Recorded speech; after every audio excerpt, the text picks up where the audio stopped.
Welcome to தெங்காஸ் GK corner. நம்ம இன்னைக்கு என்ன பார்க்க போறோம் அப்படின்னா, போட்டித் தேர்வில் வெற்றி பெறுவது எப்படி. அதிக நபர்கள் போட்டித் தேர்வுக்கு தயாராவாங்க. நாம அந்த போட்டித் தேர்வுல எப்படி தேர்ச்சி அடைய வேண்டும், அந்த விஷயத்தை நம்ம கண்டிப்பா கற்றுக்கொள்ள வேண்டும். நம்ம ஒரு எந்த பாடத்தை படித்தாலும் மனனம் செய்யாமல் புரிந்து படிக்க வேண்டும், தெரிந்து படிக்க வேண்டும், விருப்பப்பட்டு படிக்க வேண்டும். இந்த மாதிரியான முறைகளை கையாண்டால் கண்டிப்பாக நம்ம படித்த விஷயங்கள் என்றைக்குமே மறக்காது. எடுத்துக்காட்டாக பார்த்தீங்க அப்படின்னா, தமிழ்ல இலக்கண பகுதியை நம்ம பார்க்கலாம். இப்போ பேரச்சம் என்றாலே பொருள் தராது. ஆ முடிந்தா பெயரச்சம், ஊ முடிந்தா வினையச்சம் என்று படிப்பதை தவிர்த்து விட்டு காரணத்தை தெரிந்து கொண்டு கண்டிப்பாக படிக்க வேண்டும். பெயரச்சம் என்றால் என்ன?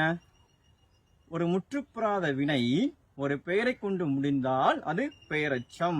அந்த எச்சம் அருகில் ஒரு பெயர் முடிவு பெற்றால் மட்டும்தான், பெயர் வந்தால் மட்டும்தான் அந்த வாக்கியம் முழுமை பெறும்.